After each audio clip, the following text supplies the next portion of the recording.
Welcome to the Night Shift Podcast. My name is Jeff Sharon. We got a full house in here. We got Eric Lopez. We got the student of the game, Kyle Nash, Bryson Turner, Nick Porcelli joining us. Drew is not joining us. Our thoughts with Drew. He's dealing with a back issue. I've been there. Oh, not fun. No hugs. Got it. No hugs, please. Not even virtual ones on the hell site. Kyle. That's what happens when you're a Cavs fan and you get smoked by the Knicks in the first round. Too soon. Eric Lopez. Goodness me. And in a man down. Yeah, man down. Hand down, man down. We got all right, but we will talk about some football comings and goings, some facilities news. We got baseball, we got softball, but first we have to talk about the biggest news story of the past week here at UCF. The sudden departure of Todd Dagenais from the head coaching position at UCF Volleyball. Todd announced that he was resigning over the weekend. He will take over as the head coach of the new Atlanta franchise in the new professional volleyball league that's starting up, the PVF. Jetty Maurer has been announced as the acting head coach at the moment. This came as a surprise considering the timing, especially. It's May. We're 3 months away from the season. But Todd was forthcoming in his statement about the factors that went into this. Obviously, the program is set up for success, according to him. He also said that he wanted to spend more time with his two kids, and that this new opportunity would enable him to do that. And we will hear from Todd here in a little bit. But Eric, I want to start with you. What was your reaction to the news when Todd said that he was leaving UCF, the place where he is the all-time winningest head coach? It was a joke because I think I texted Bryson. It's like, Bryson, is there really a pro league in volleyball? And to Bryson's credit, there are two new ones coming. And there turns out there's two because one volleyball. Because who needs just one? You can have two. So yeah, to your point, the timing was peculiar, baffling. It was kind of like, what the hell? Like, it was kind of surreal when I heard about this first, and it's like, I kind of didn't believe it until it literally came out, which came out late Thursday, because I had heard about it, and I'm like, yeah, this has got to be a prank, but it wasn't. It's unique. Obviously, Todd is very passionate about the sport, professionally, internationally. Could be worse places to be than Atlanta. So when you look at it from that standpoint, look, it's a unique opportunity for him that he obviously felt he couldn't pass up. So it was kind of bizarre, unique, because I think it definitely caught people off guard for sure because of the timing, like you said. I mean, we're 3 months away from the volleyball season opening. The spring just ended. I just saw him recently at the spring game, the spring practice there where they're playing South Florida, and we were talking about the upcoming schedule. So it was unique, but kind of surreal. In a New York minute, like Don Henley said, right? But the league he's going to is the Pro Volleyball Federation, which starts playing February 2024 in less than a year. There's obviously some risk here to involved with that, but at the same time I feel like what more was there left for him to accomplish at UCF? He's coming off of winning 5 consecutive championships. Now I know that fans are going to say, well, you could have built the program up to a Big 12 level, and that's true, but that can also take a while. We don't know what it's going to be. And the phrase that I kept thinking of, and I wonder what you think about this, is, they say, you either die a hero or you live long enough to become the villain. and Todd chose neither, because, what happens, like, you either go out, on top in the American. It's the Big 12 is tough, right? It's much more of it's not as much of a crapshoot. That ladder is going to be hard to climb. Not saying that they couldn't do it, but I mean, it's a big leap. And you're the winningest coach. You're there for 15 years. If things go sideways for whatever reason, it could get, you don't want to ruin that legacy that you've built. So he gets to go out on top and catapult the program forward, right? I mean, look, here's the deal, right? The elephant in the room is I don't have McKenna Melville with me in the Big 12. Let's be real. And I also don't have a setter in Amber Olsen. So this was going to be a rebuild. Could they be competitive? Sure, I think they could be competitive, but they're going to have – you don't just replace McKenna Melville. I don't care. You can spin it how you want. That's the greatest volleyball player ever. So you got a bit of a rebuild. And look, let's not hide the fact Todd's had health issues in the past. This guy, I do worry about him from time to time that he will literally work to the point where he makes himself sick. And I'm hoping that this move gets him healthier, because I did worry about the move to the Big 12, how much this would take a toll on his health. I don't care about the wins, loss. I'm just talking about health. Honestly, some people have been amazed he's still coaching, considering some of the health issues he's had in the past. So I think that's important there. I'll never forget, Kyle was with Bryson on the night shift show after the football championship game. Volleyball had just been eliminated by Penn State. I stepped out, did the post game, and I think Todd, when I asked him, what's next? What are you looking forward to? What's the next move? And he's like, I got to make myself happy. And I think, to your point, it's when you've done this for so long, you're going to this 12. Am I really happy doing this? Am I really, I thought his statement was interesting. It's like, I don't know if I could do all this going to the Big 12. Maybe it's time for me to do something different, something new, something exciting. Maybe help volleyball in the United States. Obviously, they've gained some interest on the collegiate level. Can they get some interest on the pro side? He could help himself with that. So it's a unique opportunity for him in that. And hey, I think that's the chapter to close. I always thought, I just had that vibe throughout the season. I compared it to the Bulls, Kyle, the 98 Bulls. It felt like the last dance. Michael Jordan, Scottie Pippen, Phil Jackson. It was all meant to be ending.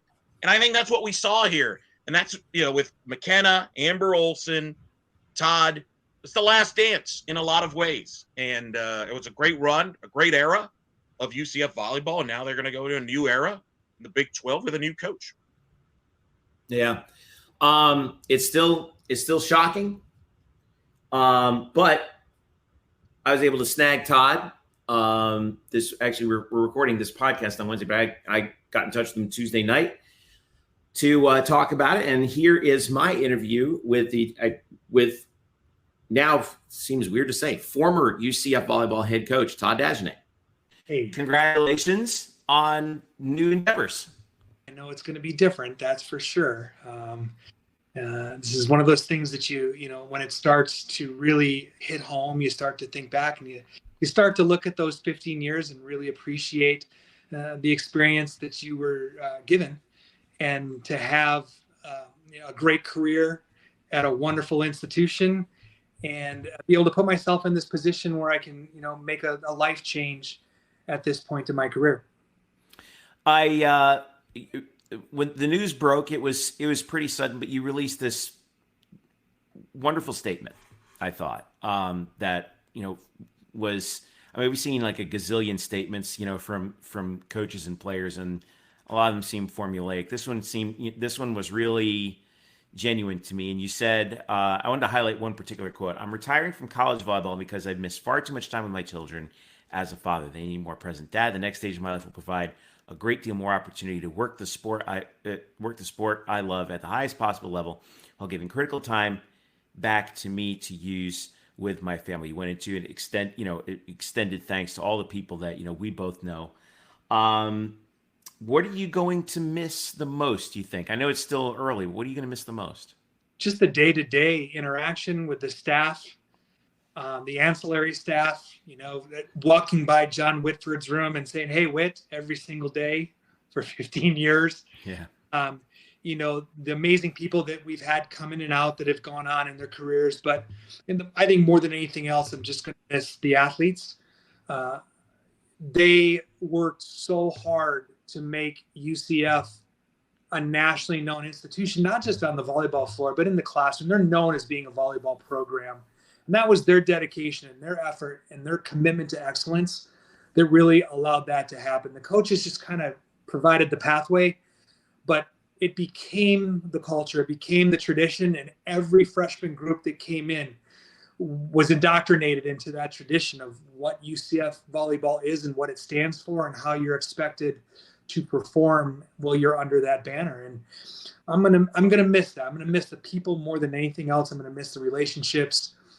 In the volleyball setting, of course, these relationships will continue on in life, but in the volleyball setting, those I'm going to look back with some really fond memories at all the people that were associated with the program. I mean, like yourself. I mean, we get to start at the most humble of means at the very beginning, and look at the career that I've watched you grow and develop into. That's something I'm going to miss is seeing that.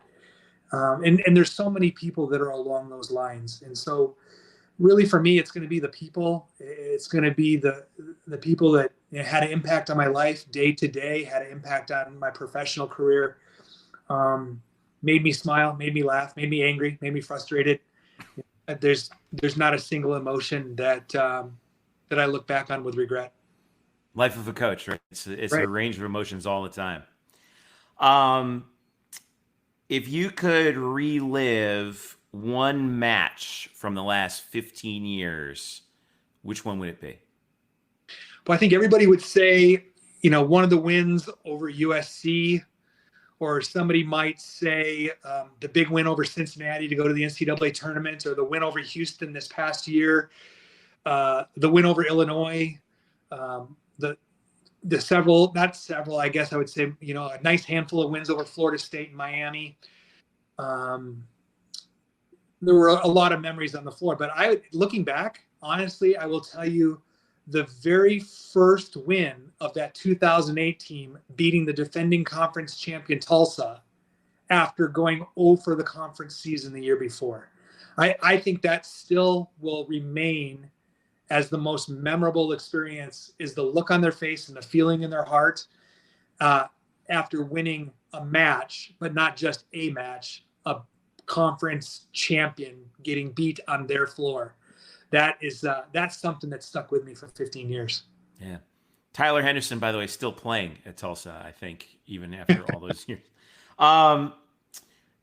Give me a memory that you think of fondly that we didn't see on the floor. Like, was it a bus ride where you guys got lost or something, or a practice that you had somewhere where something funny happened? What give me one good memory from that, or more if you want.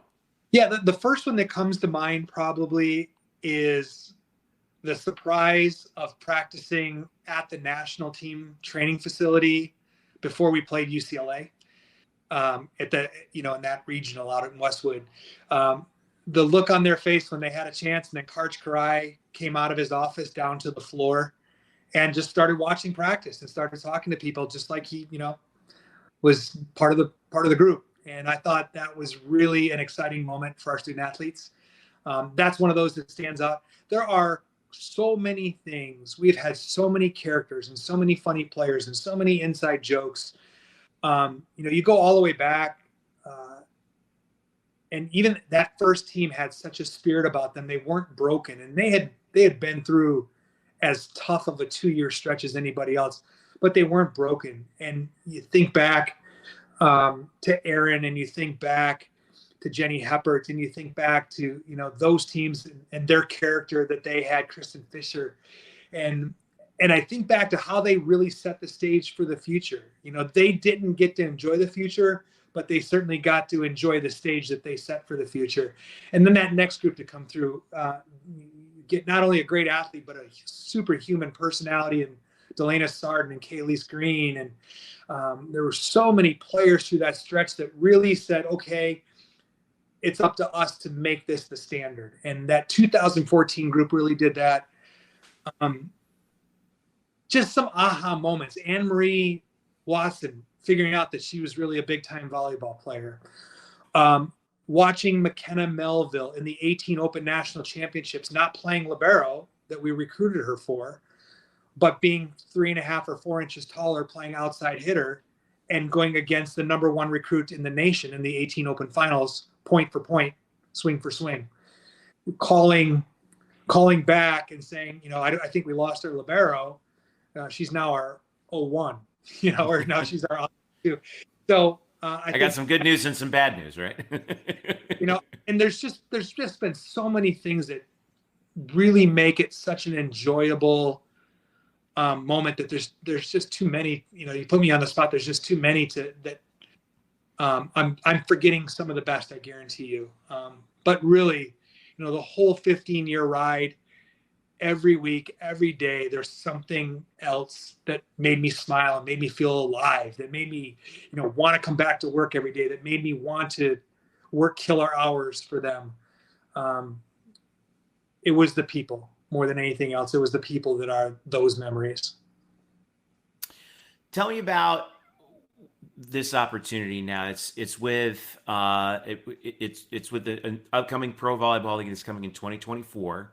You've been named the head coach of the Atlanta franchise.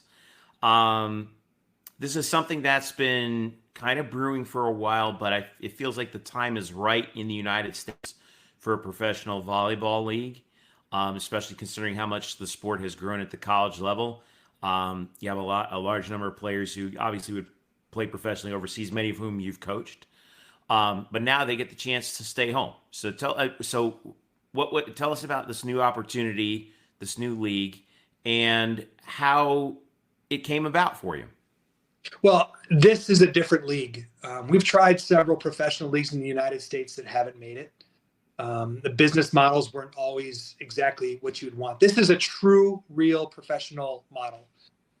There will be team owners, there will be team presidents, general managers, coaches, where each franchise is individually owned by somebody. So it's their vested interest that franchise does well. And so I think that's what's going to make this different, is that you really have 8 people that have a significant vested interest in the success of the franchise versus a lot of the models before where it was just centrally owned. And then it was kind of like the hub and spoke model. This is really, it's a local model. It's really, it's very well put together. The timing could not be better. Like you said, volleyball's it's more popular than it's ever been. There are more people playing. There are better ratings on TV than ever before. A lot of it stems from, the success of the college game and how exciting it is to watch, winning a gold medal in the last Olympics. And now you have an entire new facet of players that are starting to play in club that maybe were playing basketball before, or were playing soccer before, and now they're choosing volleyball as their primary sport. So never before has there been the fan base, and the potential support that you see. We saw it right there in our games at UCF. We watched the crowds grow into the over 1,000 often. It's really become one of the top spectator sports, rather live or on television. I don't think it loses this luster on television. And now there's no better time right now. Now with this league, players like Kari and Amber signed in the spring to go over to Europe. But this is a league for them. This is a league so they don't have to necessarily go over to the second or third tier leagues, working their way up to a top tier league. This is going to be a league for them to get the experience in the international game, the international rules, international players at a very high level. And I think there's a possibility that you're going to see, we're going to come in and, be on par or better than the Puerto Rican League. And we're going to compete very strongly against many or most of the European and Asian leagues that, many of which our players have already played in the past. Then you start looking at, where are your big leagues? Russia, Turkey, and then, of course, the granddaddy of them all is in Italy. And we think that there's a model out there where at some point we can be mentioned right there in that list, where we're being able to keep our own Olympians right here in our own country in Olympic years. That's something the national team would love to have.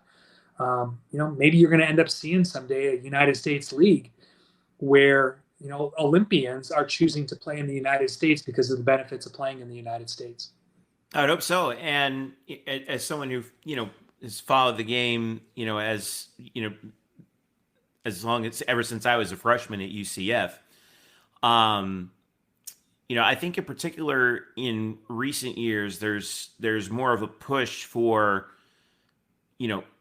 keeping the professionals at home. And I think, and I don't know if you want to touch upon this too much, but I think the experience with Brittany Griner overseas has kind of opened up American sports fans' eyes to the fact that we have a lot of really good American talent in, not just basketball, volleyball, but a bunch of sports that have to go overseas in order to play professionally in some places that are, let's say, politically fraught. And if we can keep that talent home, that does two things. Number one, it obviously keeps that talent here in the States. And number two, helps to grow that particular sport in the States as well. I don't know if that was a factor, but that's something that I thought about when I saw it, right? Deeper than that, I think you certainly touched on, the political turmoil that's happening in the world. And, do you feel safe? Do you want to be closer to home, something a little bit more familiar to you?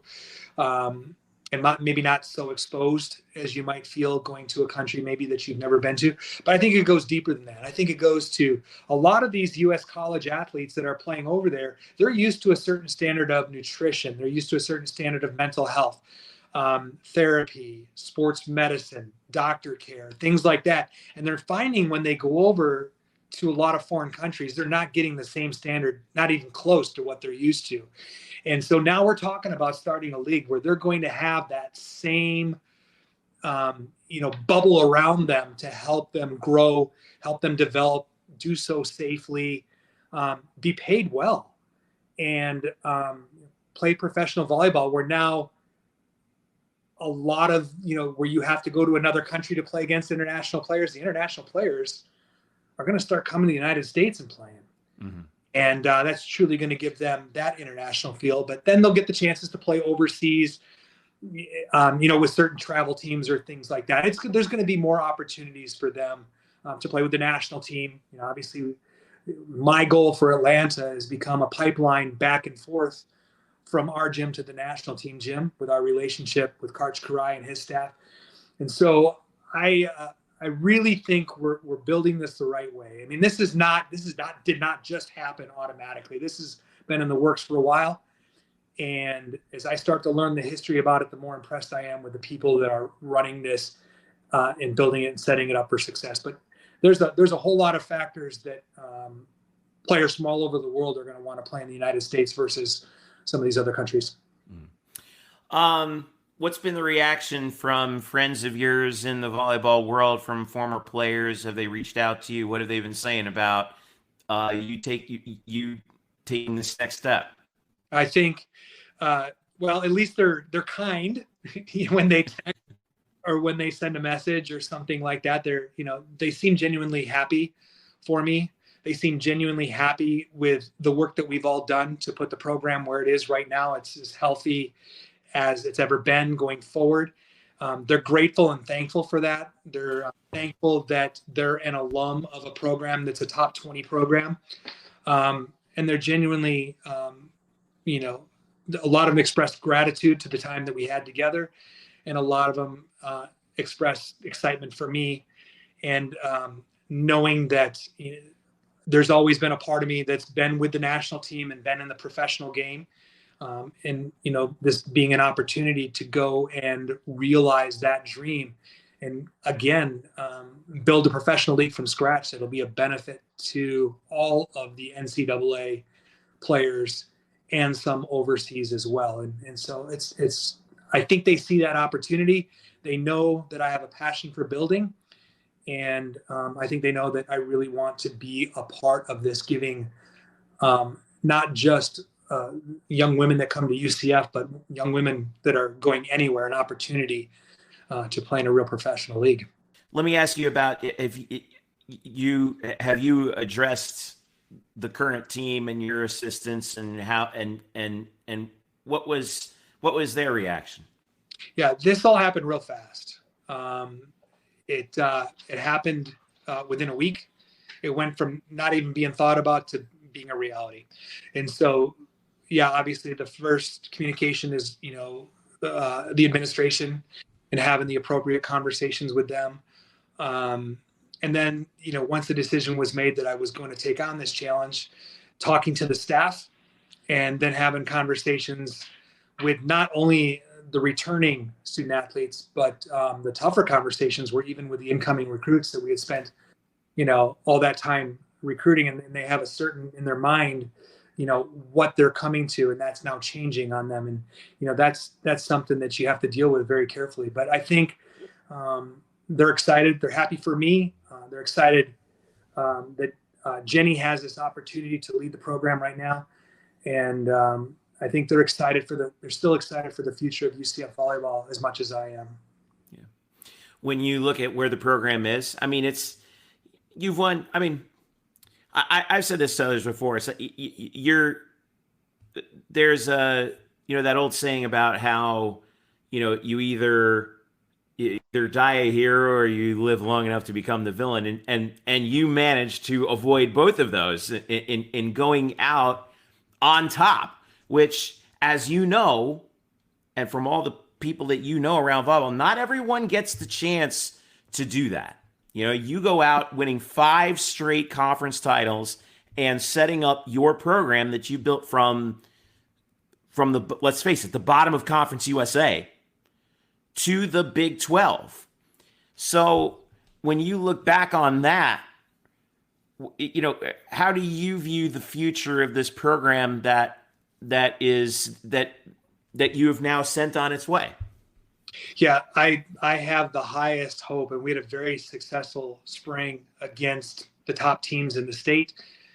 And, that's with players that are going to have to fill in for the players that were lost. They went out and they trained hard. They studied up. They got coached up. I'm very proud of the staff for how they prepared this group to fill in the spots. I mean, you don't fill in for some of these players. I mean, we're talking some of the all-time best. And yet they went forward and they competed hard and they won matches. And then you add the group of student athletes that we have coming in, both transfers and as freshmen, only make us better and deeper and stronger and taller and more athletic, more competitive. And then the players that we have coming in the 24 class on top of that.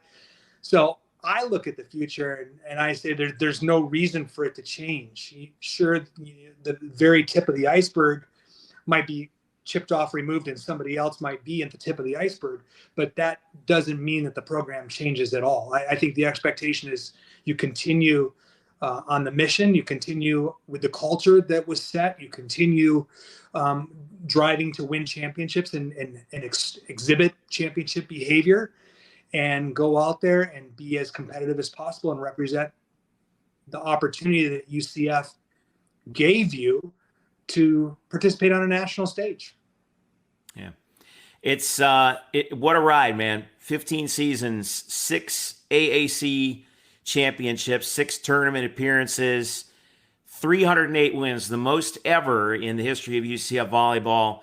And the one that I know you're the most proud of, 62 all-conference academic team selections since 2008. That's the part that I know you as a coach are the most proud of, because at the end of the day, your job is to graduate players and set them up for careers. And throughout your career, I think that's the part that gets overlooked the most by the fans. That was always the mission was always to graduate market-ready women who excelled in the classroom, excelled in all the lessons that you learn being on a competitive collegiate volleyball team, where both are equally heavy in terms of their importance and the expectation.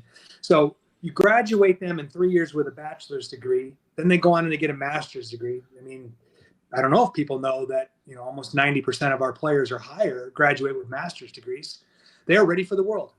They have learned all the life experiences. They've gone through success. They've gone through failure. They've gone through drama. They've learned how to pick themselves up, how to pick up their teammate, how to be good leaders in whatever setting it is that they work. And so we've prepared them for the next stage of their life. They can walk into any job with their shoulders back, their head tall, standing 6'2", 6'6" in heels, and command whatever room they walk in confidently. That I'm more proud of, Jeff, you know this, than anything else. Any of the championships, any of the big wins, I am more proud of the number of women that we were able to impact thanks to the university and the support, impact their lives and set them up to go on and do whatever it is in life that they want to do that makes them feel successful. I tell you, it's been a lot of fun. I remember the first time I interviewed you right before the first season started when we were on UCF Sports Night. When I came back and your daughter was a little baby, and now all these years later, this is one of those things where as you've been a good friend to me. I'm not doing PA at the level that I am without your recommendation all those years ago that I do some of the non-conference matches. And it's not just the players and the assistants who you've worked with over the years. It's the support staff. It's people like myself who owe you a debt of gratitude for what you did for a sport that we love and that you love. And I'm so thankful that I got to witness these 15 years with you at the helm of this program. And I wish I had a better vocabulary for this, but congratulations on a job well done. You've built something that will long outlast all of us. And I'm looking forward to, obviously seeing what you do with this new pro league, because, I'm interested in that, obviously. And then I'm also looking forward to maybe us getting together and watching the Giants and the Packers maybe a little bit more than we used to in the fall.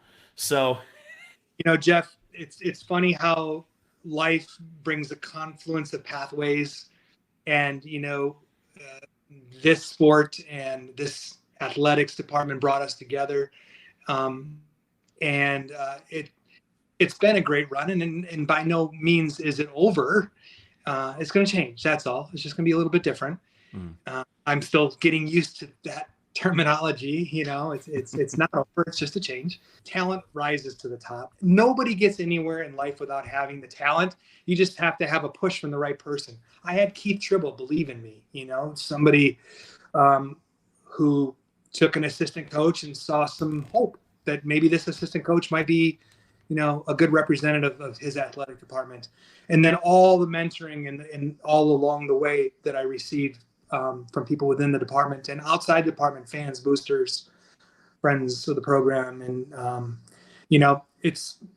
it's almost impossible to look back and encapsulate 15 years of people that have helped you become who you are. Same with you. It's impossible, but you sure are thankful that it happened. And I've always lived by the mantra of, you look backward with pride and you look forward with hope. And I think that's exactly where I stand right now. I look backward with a lot of pride, and all the relationships and everything that's been accomplished on and off the court, and great times. And, you look forward with hope. I look forward with hope, as my career transitions into something forward with hope for the program. And I'm anxious to see what the next step is, because the next step is going to be forward. It will be forward. It's not going to go anywhere but forward. That program is conditioned to go forward always. And that will happen no matter who's in that chair. All right. Head coach, I knew I would slip. Former head coach Todd Dagenais, UCF Volleyball. Todd, congratulations. The Atlanta franchise starts play in 2024. Is that correct? Correct. January 2024, we start with the training. Matches will start in February. Season's going to consist of about 24 matches going through May, and then playoffs will start in June. And it's going to be a. I don't want to get too excited about it, because you never know what a first year is going to be like, but it has the ability to really be something special for the women across the United States playing volleyball, something they can aspire to be a part of someday. And we're going to rally the Atlanta UCF alumni to your side there as well. Have them come out to a few matches in your support. Todd, thank you so much for your time. Thank you so much for the last 15 years that you've given to UCF. And best of luck. Stay in touch. We'll have you on again sooner rather than later. If not to talk about volleyball, then at least we'll get Eric in here. We'll talk pro wrestling or something. We'll pro wrestling. You can belittle me on the Packers, whatever do to hang out. Thank you for being a part of the big story. Thanks to Todd for being as forthright as he was. At a weird and odd and difficult time, but and you could tell that he's still really proud of the job that he did here. I guess the question that I have for you, Eric, coming out of that is, what is the coda on Todd Dagenais? What's obviously winning as coach, 5 straight titles, 6 overall. Where is he in the pantheon of UCF coaches, regardless of sport? Oh, that's a tricky question. First of all, by the way, I tweeted this out. Eerily ironic that Todd leaves on the week that Aaron Rodgers gets traded from his beloved Packers to the Jets. I blame Aaron Rodgers for some of this too. Let's just go for the record. Wow. I'm just blaming man. Look, Todd is going to be a UCF Athletic Hall of Famer in due time. He restored the volleyball program, brought it to credibility, brought it to the point where there were high standards where second round, people were disappointed if he didn't get past the second round. That's a credit to him. That's his legacy, to restore the volleyball program. Is he the best volleyball coach ever? That's it depends how you want to look at it, right? Lucy McDaniel won a national title at a lower level, but didn't coach. And Lucy McDaniel was not just a championship coach, obviously, but was a pioneer of women's sports, right? Correct. But I think Todd's legacy, he's restored the volleyball program. And again, I'll use the Bulls reference. It's him and McKenna Melville. That era that's like the greatest era in UCF volleyball history. Him and McKenna, they'll be linked to each other. Mm-hmm. When McKenna gets inducted to the Hall of Fame, Todd Dagenais will be referenced in there. When Todd goes to the Hall of Fame, you're going to think about McKenna. So it's a great era of volleyball. They had a venue, it's kind of innovative ways of trying to bring interest, like the volleyball when he first got here. He brought Stanford here, and he's brought credibility to this program that they probably, which is big considering you're going to the Big 12, which is a strong conference. So I think in a lot of ways, that's his big legacy there at UCF. And like I said, it'll be very surreal this fall when he's not there at the venue. It reminds me a lot when Renee left after 2018, and I'll never forget, I went to the first softball fall ball game, and it was very awkward. It was awkward because I didn't recognize anybody. Right. But look, from that it'll get time to get used to, but we'll see what the next move will do. And the good news is, from a UCF standpoint, is this: no coach ever will outlast a program. So eventually, he was going to move on. And I think the program nothing lasts forever. And I think because of his contributions to the program, I think the program will be, this job is a lot better now than it was when he took the job 15 years ago. Yeah, no, there's no doubt about that. And he talked about that, where they were coming off of a winless season in Conference USA. Yeah. And fought and scraped and clawed and put everything back together again and got them to, the point where they could win the American. And they did in 2014 with Delana Sarden, and then go on this run the last 5 years. Now you have an article. Look, so now we got to look forward, right? You have an article up, Eric Lopez, Bryson, about. Don't forget Bryson. And Bryson, I got to get Bryson here. So sorry about that, Bryson. About potential future options for UCF. Whoever follows Todd Dagenais as the head coach, if it's Jenny Maurer, who's the current who's the current acting head coach, and Jenny obviously was a head coach at Bradley prior to becoming an assistant at UCF, has been the recruiting coordinator. They're going to be coming into a place that is not just going into the Big 12, but according to UCF Athletics, is getting a number of upgrades to their facility, announced just prior to when Todd announced he was leaving.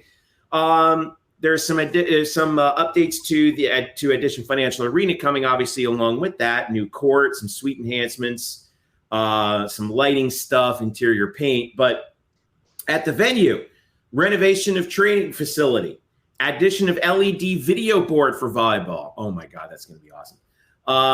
Interior painting, upgrading the audio, upgrading the tech, upgrading the weight room, upgrading this, upgrading that. Also having to do with the men's and women's basketball facilities. There's going to be some upgrades coming there. So this obviously is an attractive job. It's going to become more attractive as those upgrades hit. Bryson, I want to start with you. You guys have been over several options. Who do you think would be the best option? I would say the best option is Jenny Maurer because of the continuity. I think that if at the very least to start the Big 12, I wouldn't go over 5 years. I would go maybe a little lower than that because considering the timing of Todd's departure, going with continuity is just safer for the future of the program to not take as big a step back. That because we were already going to be taking a step back without McKenna Melville and Amber Olsen. Let's just get that out of the way right now. And so Todd leaving when he has could and bringing in an entirely new coach could potentially temporarily set the program back a little more and be able to build even more from the ground up. Maurer would be able to provide that continuity, so that way you can have better foundations when you get into the Big 12. Now, as far as but if you have to go for a national search, then I think the best option is probably Julie Dagenais, who is the Mississippi State head coach. The job that she's done there has been very well done. And as mentioned in the article, she has ties to the Orlando area. Her sister is the athletic director at Oviedo High School. So I think that is a match made in heaven. The problem, I think, is I think if Todd had left in January, then we would be getting Dagenais right now, but we're not. We're 3 months out of the season. And so now we have to be able to navigate this coaching change while not with less opportunity, less options to choose from, while still trying to keep the program at a solid level so we can build into this Big 12 era. Eric, what about you? Well, here's the deal. UCF's got 3 options right now that they have to figure out. Number 1, do you do a national search now? Can you get a good national search here in May, 3 months before the season? Because usually it's December, January when these things go down. Correct. It's very bizarre. So that's a tough ask. Number 2, do you just promote Jenny? She has a long history, head coaching experience, has coached at every level, head coach. Obviously a hell of a recruiter. Sure. You could just promote her now. Or the third option is, do you have her be the head coach this year in an interim basis, coach the year out, see how it goes, and then you reopen it up in the come December, where it's a more normal time to go and coach. It's a very difficult situation to figure out. A lot of people have various opinions on it. There are people that believe that you have to do a national search. You can't just hand a job to somebody. There's others that would say, no, you can't, do a search at this point. You need to go with, like Bryson mentioned, what you know and what the, kind of the easiest of transition. So it's going to be interesting what UCF does in that process. I think Jenny Maurer in one way or another will be the head coach this fall, just because I feel like we're talking 3 months. You can make an argument. 1 month from now, this program is supposed to be taking a trip to Europe. Mm-hmm. Who's leading that? So I think she'll be the head coach. I just don't know if she'll be the interim or she'll be a long-term head coach in that situation, because we've seen it done in many ways. So that's the tricky part with this process. I do agree with Bryson. I think if this was a normal situation, I don't know if Dagenais would necessarily be guaranteed to be here, but I do think she'd be at the top of the list because of the reasons you mentioned, Bryson. Not to mention, I know for a fact I've been told there are alums at UCF that are family members of Julie Dagenais. However, I have also been told that she's on the verge of agreeing to an extension at Mississippi State. So that may have already sailed. We will see. But, it's tough. It's a tough situation here in May that it's I don't envy Terry Mohajers in this situation because he's currently in the middle of a Big 12 meeting, which is kind of important too. So Not ideal to have a volleyball search right now, but we'll see what they do. We're less than 2 months away from D-Day, now with it here in May. So let's put it this way. If there is success in the Big 12, I want the perfect thing for that this will be is if we succeed in Big 12 volleyball, I want to get to a point where we have to remind people how good Todd was, because you mentioned it, Jeff. He left this program better than when he found that. And if this program can build off of what Todd did, then I think Todd will be extremely go down. He already is already, but but if we're good enough in the future, we need to be able to remind people that, hey, Todd was a foundational part in the growth of this program to get to what it is. Yeah, no, I think you're right. I mean, either way, it's the same situation that we said with football, right? This is a coveted job for considering where it is, not just in the scope of athletics, heading into the Big 12, but also the fact that you're here in Florida. Weather's nice, recruiting's good. But I think you're right. My sense of it is, and I know nothing about what's going on with whatever Terry might decide to do, but Eric, I think you're right. It's hard to rock the boat too much given the timeline. And, I've said this before, Jenny and Brian and Todd were like 3 head coaches. You already have a head coach. It's, who's right there. And Jenny, who's, obviously, like we said, the acting head coach, that's her current title right now. Excellent recruiter. She's been part and parcel of, everything that's been going on in the last 6, 7 years here at UCF, along with Brian. But then again, you never know. It's up to Terry what he decides to do. Again, it's a tricky spot because I'll tell you this. I would want to be in that position because that's tough. I'll tell you this because I agree. I think I would go with Jenny. I think Jenny knows what she's doing. On the other hand, I would never have predicted that a head coach from Boise State would come to UCF in softball and turn that program into a different level. So you just never know unless you do a search. So it's a tricky spot. Can they do a search now? Do they want to? I think they're going to do some sort of a search. What it is, who knows?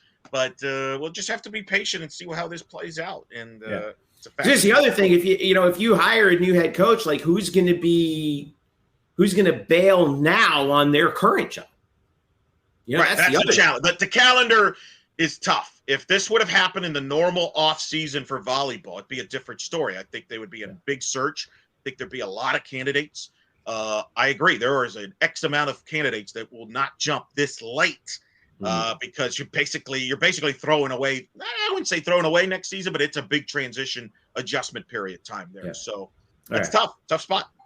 All right. Well, we will be keeping an eye on that as we go forward. So that transitions us to off-season talk, and we got to talk a little bit about some football. And I want to get the student of the game up in here, Kyle Nash. Because Kyle, we did get word. We started everything on talking about the last show, what happened with Tommy Castellanos. He has since decided on a landing spot, not Texas State. Right. Turns out he's going to go to Boston College and reunite with Ryan O'Keefe and wide receiver and passing game coordinator with the Eagles, Darryl Wyatt. Interesting spot to land, no? No, we certainly didn't have it on the bingo card, but when you put those strings, maybe we should have. Yeah, that's a fair point. And I believe Wyatt was the one originally involved with recruit. Or not that. I got that mixed up. Sorry. Playing with O'Keefe again is certainly a plus. No one's going to argue that. You get plenty of notoriety in the ACC as far as what program you're playing for. That's certainly not an issue. Their depth chart at that position in that house is something where it would be amenable to him earning a spot. Apparently sooner in his mind, one would think, than John Rice Plumlee. But NIL money, it was also a factor you have to think there too. And I mean, granted, this isn't just about him throwing a tomahawk steak on his Instagram a couple days ago, but I say all that just because that part of the area, you got more, how you say, older money and things like that in play. I'm not here to say ACC school, you know. Yeah, exactly. And I mean, say what we do here on this show. Me especially, I will admit my criticizing the ACC often, and even needed to account for that when I had my interview with Swoboda a few weeks back on this pod. But with all that in mind, you know, there's still plenty of people, right or not, that back that conference as something incredibly legitimate, and it does still have plenty of eyes on it in the media and exposure and stuff. So again, not a horrible spot by any stretch for Tommy to end up. Yeah, it's not a total start over for him where he's going, you know, where he's landing on the moon, right? And I think that's key, you know, when you're moving to a different place when you're that young. You know, you always want to kind of be there with somebody who can, you know, who can at least bring you along. And I think that's the case with him and Daryl and Ryan. And best of luck to him, man. I mean, I hope he performs well for BC against everyone except Syracuse. I mean, I'm not gonna lie. You know? So yeah. Well, now you mentioned Ryan Swoboda, and that transitions us to the next situation, which is we talked volleyball, and I delivered a set where you spiked the segue. Yes, exactly. Yes, yeah, is the set and the attack. So we've got UDFA season, NFL draft. No UCF players were taken in the NFL draft for the first time in 2016. Some fans are raising the alarm. I wouldn't be. That's kind of ridiculous. Yeah, it's because I think we're still seeing like the ripples in the pond from the transition from Josh to Gus in that respect. There's some delay in players staying longer than they would have previously with the COVID year, and so that kind of threw off some of the physics of it too. Yeah, but we did see a flurry of signings, including your boy Ryan Swoboda over with the Detroit Lions. Alex Ward is with the LA Rams. A couple guys going to the Jacksonville Jaguars. Newt Wilson and Sam Jackson. Anthony Montalvo is signed with the Miami Dolphins. Mm-hmm. Kamari Gamble joining my New York Giants, who are loaded at tight end all of a sudden. I think that actually the interesting one is Isaiah Bowser accepted invitations to 2 mini camps, Baltimore and Buffalo. I've never seen that before. I didn't think you could do that, but apparently you can. It's really so Kyle, you know way more about this than I do. We think of it as like a contract signing, but it's really not. It's more of a tryout, right? Exactly right. It's a workout. He's going to be invited to the camp. They're going to look at him, and you know, if they like what they see, they will secure his rights throughout camp or however any of that works. I mean, that'll come down to the individual contract they assign. But you have to like the destinations that Isaiah Bowser has in that particular situation. 2 NFL squads that have needed running back depth for some time, not over and beyond this past season. Mm-hmm. Forget about the fact in the case of the Ravens that they have secured Lamar Demetrius Jackson, you know, J.K. Dobbins in that group, in that running back room, in fact, cannot stay healthy. Whereas Isaiah Bowser, even despite his injury the previous season, stayed healthy relatively throughout this year, and you never heard of any real injury issues throughout the year. Granted, it may have been in part because he had part of a running back core, RJ Harvey splitting carries. He didn't have to do quite as much, but between showing his versatility and showing he can be healthier, which may have kind of dropped him out of getting drafted on day 3, that I think that's a good combination for him to have a fighting chance in there. One could probably complain a touch about his size and his speed overall, but A, try to tackle him, B, all the stuff he does and his protection as a running back will translate well to the NFL. Yeah, he's an excellent pass protector, and I think Isaiah's vision as a back is fantastic. That's the thing that always jumped out to me. Like his vision is great, and one of the things that really helps you out in the NFL is vision. You need to be able to see the holes before they come, and he's been able to do that. Of all the other guys that we saw sign their UDFA deals, which one do you think, Kyle, has the best shot of latching on? I would go with either or two in Jacksonville. And granted, it's not just because I cover them for other outlets. I think that those are whole positions that are well addressed. The offensive line, ever since Cam Robinson, I shouldn't say Cam Robinson, but like he was extended, but now he's suspended to start the season. And let's be honest, he typically misses time at some point due to injury. That's at least been true for the past 3 seasons there in Jacksonville. And defensive back has also been a need. A former Jaguar and UCF Knight, Shaquille Griffin, has parted ways. Maybe Devon Wilson, there's an opportunity there that he steps in to kind of replace that concept there, bringing UCF blood to that secondary overall with that in mind. So DBU. DBU. It's getting there, right? It started with my cues, right? Right. Joe Burnett. It started with Travis Fisher. Let's be real. Oh, Travis Fisher, Asante Samuel somewhere in there, right? Yeah. On there. I had Big B. Yeah, I had to fall back a little bit and remember my history. As much as people might disrespect, The Last Dance and Eric bringing it up, like that's a whole thing where I had to get my history caught up with the DBs. No, but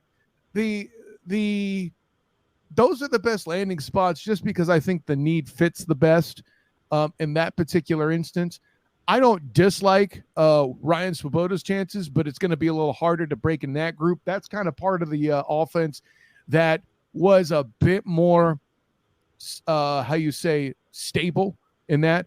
I mean, for the Lions, yeah, they got their own line did get better over the course of the season. I thought, correct, to the point where that team was a real problem in the second half of the year. Absolutely, they were ranked 8th at the end of the year. Yeah, pretty good. Yeah.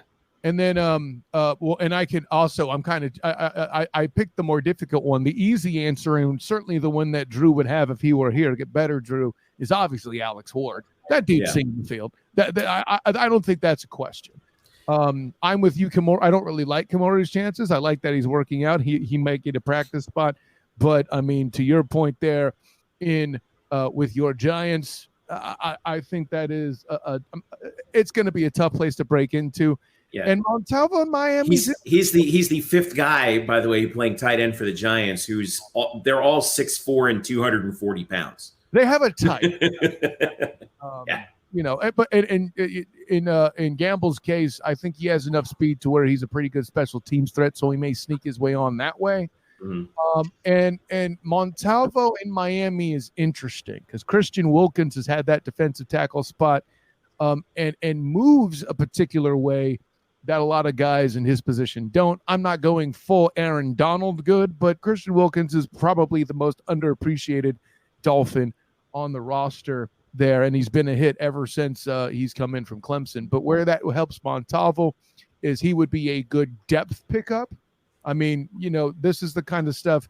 This goes back to Jemias Pittman, where he was at least looking at Miami. There's a little bit of history job for you. Mm-hmm. They always seem to at least look at these guys at the defensive tackle position that move, maybe because, in the previous coaching regimes of what they got going there, they like to try to show multiple fronts and what they're doing defensively.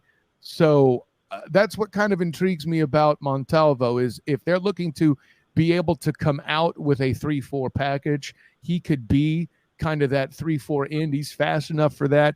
And it accounts for him not being, air quotes, big enough to play nose tackle or defensive tackle in the NFL. So, but maybe they're looking for depth there too. Who knows? He's really kind of transformed his body. He had gotten a lot better shape at the Hula Bowl, and then between the Hula Bowl and the Pro Bowl or Pro Day, Jeff, he had seemed to have gotten even just a bit bigger. I asked him, I'm like, man, how you getting better shape in like a month? What's up? Yeah. You mentioned Alex Ward, who we thought would be the one guy who was drafted. Turns out he wasn't, but he does sign with the Rams. And I think at some point, and we've heard this many times before, and I want to get Nick in here on this too. You do hear about, guys who are like at a certain point in the draft, it's kind of like it's almost better to not be drafted because then you can pick where you want to go. And Alex signed with the Rams. And here's what I thought was interesting. The Rams are in the market for a long snapper. They worked out Tyler Ott, who is with the Seattle Seahawks. The Seahawks let him go. But they didn't sign Ott, which to me is an indication, Nick, that they're in on Alex, and they gave him a $5,000 signing bonus. I mean, it's not a lot of money, but you're not going to throw you're not going to throw a check at a guy who you didn't think might latch on, right? So I think that's a good spot for Alex, don't you? Yeah, I'd agree. I mean, I got to be honest with you. Personally, I was hoping Alex Ward was going to be Mr. Irrelevant, and considering he just signed with the team that had the last pick, that kind of pisses me off. But he definitely can make it. They need a long snapper. He's one of the best in college last year. So a real scientist about the craft too. Honestly, I'll be more shocked if he doesn't make the team. That's the way I look at this. Yeah, that's what I'm hoping that they've got him in. And I just checked, by the way, the depth chart on our lads, which is obviously one of my favorites. They just didn't put all the draft picks. There's no other long snappers on the roster. So it's his job. It looks like it's his job to lose. All right. We'll be keeping an eye on any other UDFA signings as they come in. I want to switch gears over to some more action on the field of play. And we start with softball. Eric Lopez, your UCF softball team. Well, Wichita State clinched the regular season title, but wasn't for lack of trying on UCF's part, considering that they have now won 6 in a row. Excuse me, more than that, right? 7 in a row, yeah. 7 in a row, going back 14 to 15. Yeah, 14 out of 15. Their only loss was that one game at Tulsa. And people are like, oh, man, that's going to come back to bite us. But they head into the final weekend of the regular season at Memphis, having handled Houston. So now you start looking ahead to May 11th, which is the start of the American Athletic Conference Championships. Again, the stupid single elimination format that they use. I know you like it. I don't. Television likes it, more importantly. And again, it just is what it is. I mean, that's. But it was you're looking at a team that right now could finish the regular season at 36 and as good as 36-19, 15-3 in conference. Where are they at right now? I know that's that was big for them to take care of Houston like they did. Obviously, a disappointment. They can't get at least a share of the regular season title, but chance for revenge in a couple weeks. No. Yeah, I mean, the funny thing is they're going to play Memphis this week, and then they're probably going to play Memphis again next week in Tampa because the top seed gets a bye into the semi, so Wichita will get a bye. So the 2 seed gets to play Memphis, which is not good from a resume standpoint because Memphis is in the 200s RPI. See, these mid-major schools, all these mid-major conferences like to go conspiracy theory in all sports, but they don't help themselves. That's part of the problem. Why do you have every team make a conference tournament? A team that finishes at the bottom should not make the conference tournament. So that's the bigger issue I have than single or double elimination format. But the Knights have to go through that. I think if they can win the next 4 games, which is the 3 against Memphis and then probably Memphis again in Tampa, that will pretty much secure their spot in the NCAA tournament. They're probably going to be a 2 or a 3 in Tallahassee against an SEC team, probably Florida. Florida doesn't host for the first time in 20 years. But they're going to be the 2 seed, UCF is. With Wichita as the 1. Everything else is still kind of muddled. But, their pitching's been tremendous. Sarah Willis, first ever perfect game, 7-inning perfect game in program history. It's never happened before. Right. Never happened, a 7-inning game. Never been broadcast. We've had 2 other perfect games in school history, but they were run rules, right? Run rule 5-inning games. Paisha Simmons and Taylor Sawyer did it both in 2003. So this was historic. It got Sarah Willis the National Pitcher of the Week, which is significant. I think she's the front runner now for the favorite, should win the American Conference Pitcher of the Year, as long as she finishes well this weekend at Memphis. But their pitching was dominant. It held Houston to 2 runs in 3 games. Offensively, Kennedy Searcy had a big series, 7 hits in the sweep over Houston. Chloe Evans, which I wrote about here on the Black and Gold Banner. It'll be out soon in the article. She's having quietly one of the best offensive seasons any outfielder, maybe any Knights offensive players ever had. She's on pace to break the triple single season record, a double single season record she's in the mix for. She's trying to become the 5th UCF Knight player to slug over 600 in a single season. So this team is clicking at the right time. for the Knights. And Bryson, I know you were there. This is how big this was Friday night with Sarah Willis, all right? You had Bryson and Brandon Hellwig, our good friend at UCF Sports. You both are at baseball. You both decide to swing by softball. The only other big celebrity that was missing was Kyle. If we could have had Kyle swing by, it would have been the biggest event in the history of UCF. It would have been unbelievable. Kyle's muted himself. That's good. I did my single baseball game for the year already. Wow, you missed out on He's free fulfilled his quota. But Bryson, that was big because you and Brandon showed up. You got in the stands. You were in the stands for the last inning of the perfect game, which was as tense as I've ever seen the Plex be. It really was. So the story basically goes like this. So Brandon and I are at baseball, and we are following the softball game going on because Brandon's brother, who works with him at the games, tells us, "Hey, Sarah Willis has a perfect game going." And we're like, "Oh, wow, okay." And we notice that the baseball game is only in like the fourth inning at that point. So we keep an eye on it, and I say to Brandon, I think that if Sarah gets through the sixth inning, we should go because we could see a perfect game. That doesn't happen all the time. And I had known, by the way, at that point, it had been 2 decades at that point.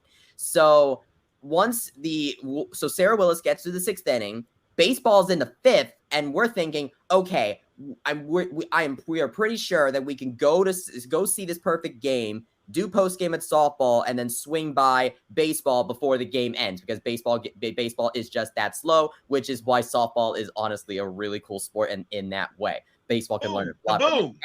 Anyway, so I go and if you know on campus, there are these spin e-scooters that are around campus, and so I basically picked up one of those and scootered over to the Plex. And I got there right around the beginning of the top of the seventh. So I was there for pretty much most of the top of the seventh inning, and it was a tense environment. There were some close calls with that Sarah Willis. I still remember. I think it was Kennedy Searcy out in left field, right, Eric? That made shoestring catch, 2 outs in the bottom of the top of the seventh. Great catch, so close. And so I whipped out the phone. I whipped out the phone because I knew that what last out was there and caught that last out. Very well done. And as I was there, I'm like, we just witnessed history. And when I heard that there hadn't been a perfect game since 2003, and this was the first one, this was the first 7-inning one, and and this was only the third one ever in general, with not just forget a 7-inning one, but in general, I thought to myself immediately, I remember Eric tweeting out that he had been to 500 broadcast of 571 games. It was that was probably 573 or something like that, and I remember it is rare for him to see firsts like this. Last year, he had his first super regional, and now this year, he finally got to see his first perfect game. And I'm thinking, like, he must be a fit to be tied right now. So it was tense. I didn't know how to handle it because I've never been in that situation before. There have been a couple nice pitchers before they've gone through the 6th inning with a perfect game, but nothing to that extent. It was enormous. It was just kind of wild, a surreal moment there. That people won't forget anytime soon, and the joy afterwards and the celebration was pretty remarkable, and obviously made national headlines. She got National Pitcher of the Week, third night pitcher to win that honor. So, man, she's been on fire, and this team has been playing on fire. And I think they're hungry. I think they're gonna, they go to Memphis, take care of business there, try to make a run at the conference tournament. What's going to be interesting, they could get paired up with South Florida in the semis. That'll be a home game for USF. If that happens, but that's a long ways to go. But look, people are worried about this team early in the year, and I said it's still early. We give them time, and the pitching has found themselves. And and the exciting thing is this core will be here next year in the Big 12. And now one of the goals this year was, do you have a pitcher you can depend on going to the Big 12? The Knights do. I think Sarah Willis, Race Jewell, the way she's done it, I think it's been tremendous. Really big time, Bryson. I know she told you about her relationship with Sarah Willis and advice that really kind of turned the season around for Sarah Willis. Yes, the post game after Sarah Willis's perfect game was honestly one of my favorite post games I've ever done, to be completely honest, because we all know that in the beginning of the season, Sarah Willis was a two-way player, basically, both hitting and pitching. But recently, and over the last a little over a month, she's really just emphasized hitting with maybe the odd pinch hitting appearance here and there. And ever since then, she's been on fire. And this perfect game is basically, I think, a culmination of that. When we spoke to head coach Cindy Ballmalone after the game, she told us that she had gone through the exact same thing. And her coach did the exact same thing to her, where she was a two-way player, and the coach told her coach told her, hey, I think we need to start emphasizing pitching with you. And it ended up being the right thing to do. And so now Cindy had to have that exact same conversation while she's a coach to her player, Sarah Willis. And now Sarah's gone and made UCF athletics history. When I heard that, I was just absolutely gobsmacked at how at history repeating itself right here. I think that's one of the coolest things. Like, I think one of the biggest stories of UCF softball this year, at least this relationship between Ballmalone and Willis, who she brought in the transfer portal with Chloe Evans. And of course, they already had Jada Cody and Shannon Doherty. I'm telling you what, Jada Cody and Shannon Doherty had a big season last year. That now Sarah and Chloe have saying, like, move over. We're here too. UCF's best coach on campus hitting the portal is Coach Ballmalone. She has been on fire the last 2 years on the portal. Eric, let me ask you this as we head to, and I don't want, I know that the team's not counting the chickens before they hatch, or at least you hope they're not. But, last year they kind of had that, when the hosting of the championship tournament was taken away, they had a chip on their shoulder about that. Do you think that there's a similar aura around the team this year, considering they played Wichita, they lost 2 out of 3, but now they're heating up at the right time, and they want another crack at them? I don't know if it's specifically Wichita State. I think they just want to win another conference title and go out, winning in Tampa. That's been the goal since opening day, and then get to the NCAA and do some damage. I think that's the goal. I don't know if it's, hey, let's go after Wichita. If they play Wichita, then yeah, I'm sure that'll be the attention. But both teams got to get there first. And I think UCF could have a tricky road there if they have to get matched up with USF in Tampa. But I just think it's impressive. This team, again, growing as the year has gone on. They were 19-18 at one point. Now they're 33-19, claimed themselves into the NCAA tournament. This would be the 10th time that UCF softball would make the tournament. No UCF program has made more postseason appearances since 2005 than softball. So that's big, considering all the adversity. And the funny thing is, they had 6 walk-off losses. Switch 4 of them, they're in the conversation to host right now. That's how close this year was. But did they take the luck away from men's basketball? Is that what you're saying? Yeah, definitely looked that way in February there. Let's just find a way to blame hoops for something else. There you go. I'm just saying. Close game luck, man. It's wow. That brings us over to UCF baseball. We had a historic evening for UCF baseball against UNF, and Nick Porcelli was there. 16-10 was the final on Tuesday night, but that wasn't the entire story. 8 home runs, Nick. That's a new school record. Lex Bodeker hit 3 of them. Believe it or not a record. We've actually had 4 instances in UCF history where a Knight has hit 4 home runs in a game, which is kind of shocking when you actually look back at it, but it's true. And UCF gets the win 16-10.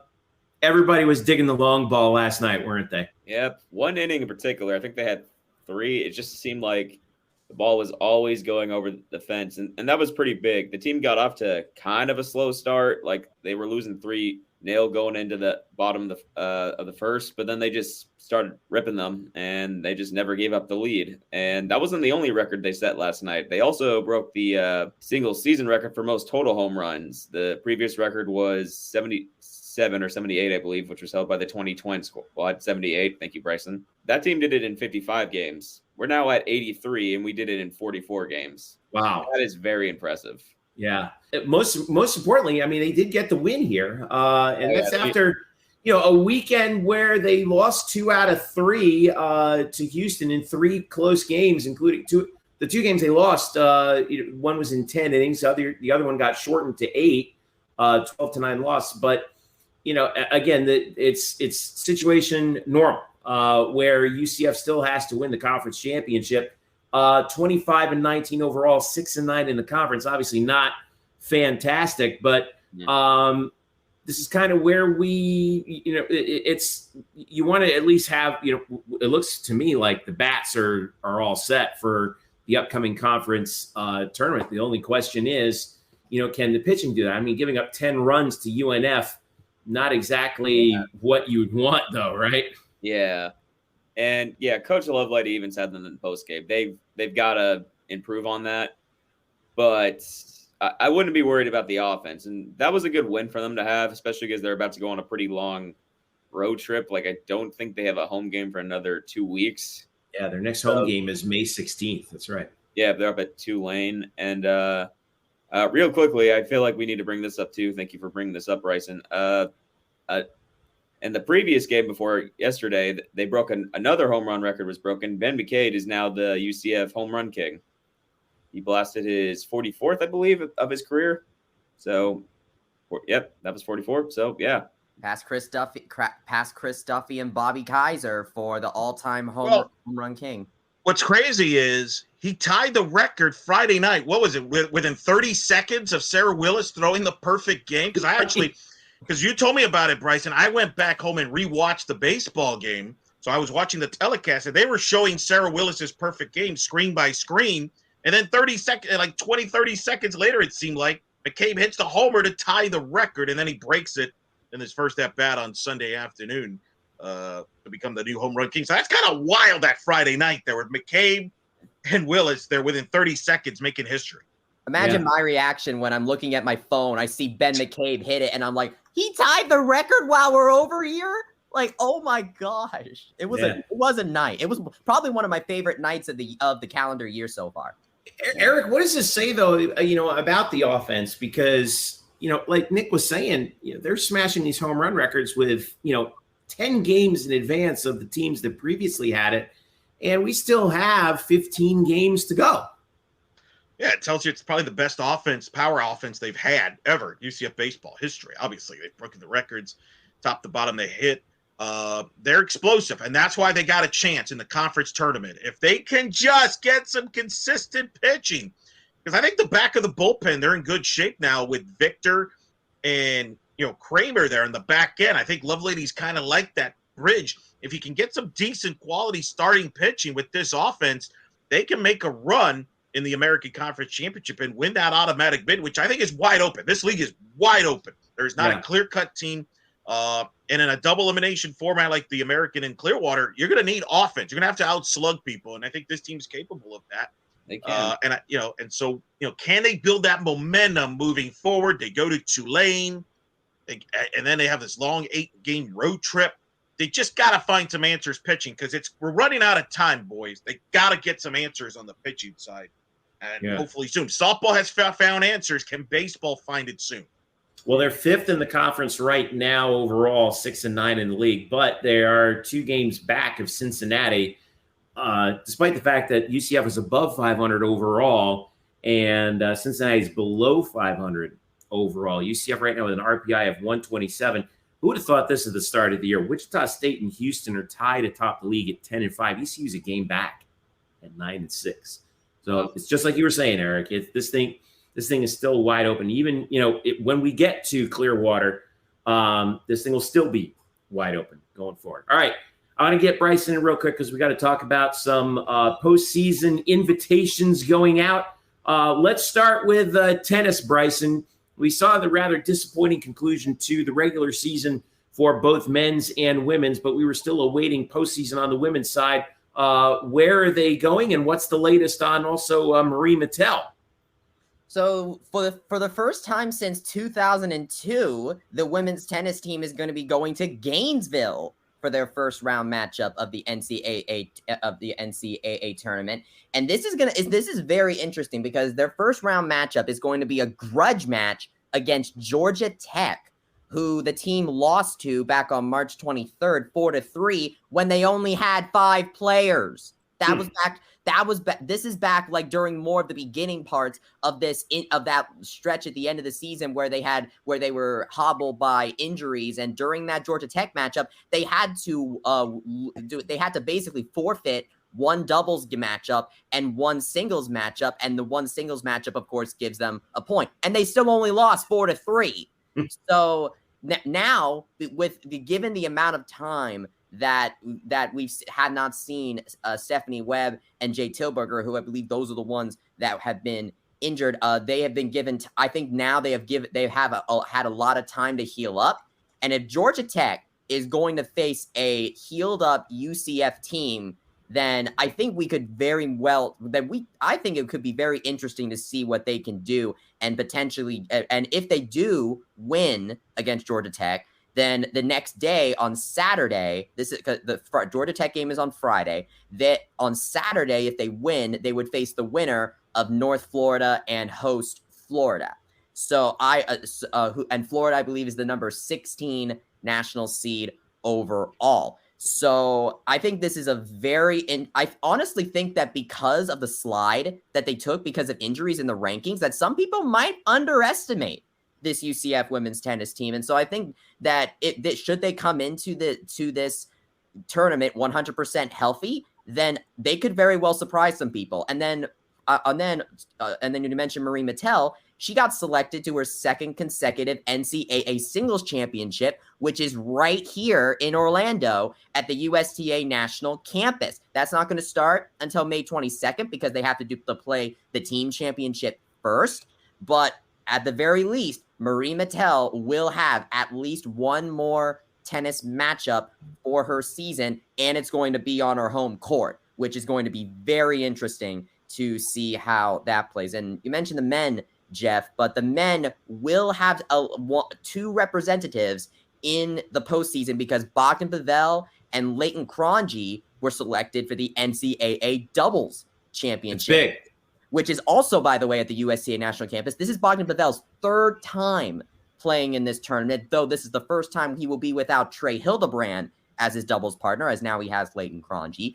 But now, as senior Bogdan Pavel will get a chance to play on his home court at least one more time in this doubles championship. So best of luck to them. We have a little while to wait, but it's going to happen. On the golf side, the women are back in it. We saw that they're heading to the Palm Beach Regional. They will be the 4 seed, playing against the likes of some heavy hitters out here: LSU, Texas, Northwestern, Duke, Michigan State, Cal, Arkansas, Alabama, USF, Penn, and Quinnipiac. That's some pretty stiff competition out there, but they are back once again, aren't they? They are, and this is my opinion. I think has to be one of the strongest UCF women's golf lineups in a long time. You have 3 golfers who have gotten individual victories this season, and Anna Nordforst and Rada Pitton and Sandwich Sasutham. You have the British women's amateur champion in Jess Baker, and then you have Zoe Alo, who was last year's AAC freshman of the year. And by the way, conference honors went out, and Pat Pitton, Anna Nordforst, and Sandwich were all and Baker were all named to the all-conference team. 4 golfers were named to the all-conference team from this one, Jeff. That is the most out of anyone in the American. And if that doesn't show you how stacked this team is, then I don't know what will. The fact that they get to play in their home state for their regional, I think, is really big, because last year they had to go to Big Ten country. This year they're going to stay here.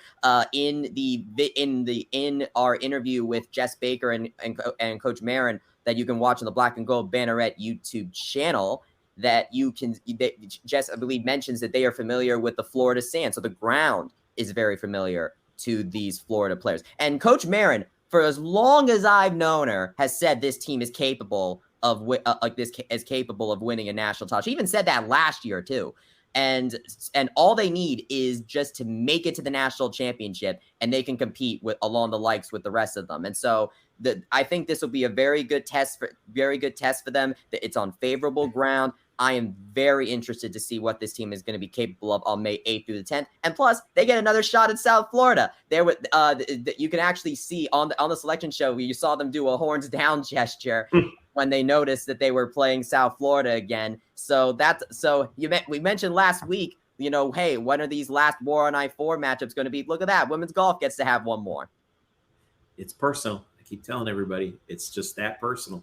The men's golf team, they find out today, Wednesday the 3rd, if they're going to be playing. Last golf stat ranking I saw, Bryson, I see them at 72nd. What's your read on them right now? Well, last year, I want to compare this to last year. So last year, they were in the same position in a bubble team. And at that point, they had all conference selections with Teddy T-Tac and Johnny Travale.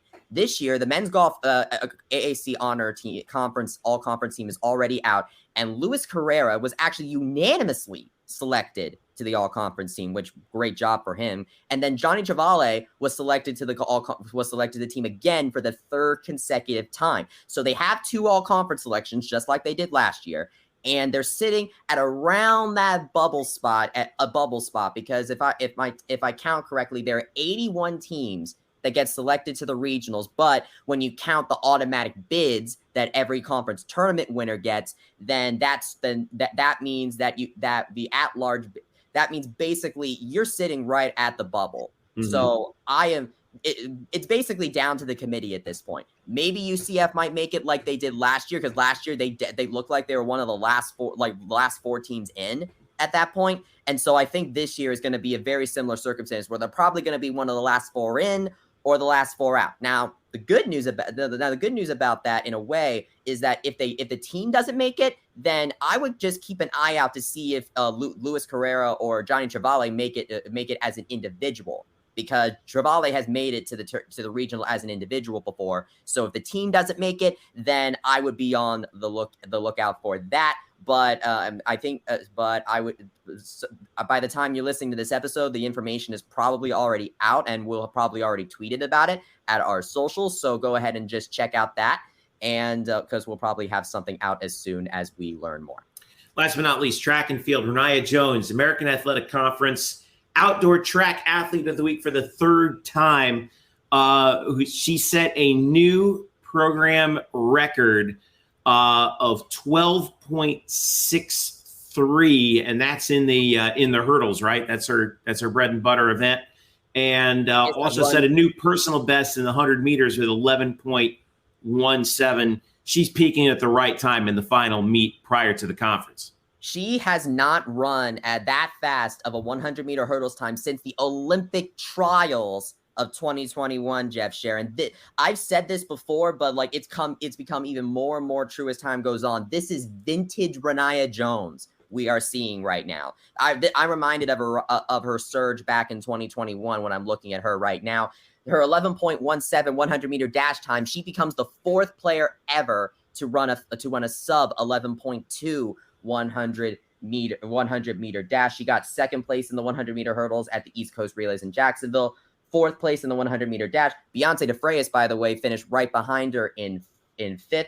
And also Adrian Adams took away a gold in the discus throw, and Mariana Rodriguez set a new PR for herself in the 1500-meter dash. There are plenty of athletes.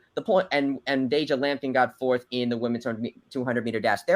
The point I'm trying to make here is there are plenty of athletes on this team that are peaking at the right time. If in fact they are now ranked number 20 in the USTF CCA poll, so they're still in that top 20 spot, the top 20 going into this conference tournament, where now they're looking to be American Athletic Conference champion for the 4th consecutive time when you count indoor competition. So that's last year's indoor and outdoor. They got this year's indoor. Now they're going for this year's outdoor. So I think that nationally they have put themselves in a very good position. There are a lot of athletes that are that's look to be peaking at the right time. So it's all just a matter of sitting back and see how they do in Tampa in the American Athletic Conference tournament, and just seeing how far some of these athletes can get in the postseason. And there are a lot of athletes, I think, that can go pretty far.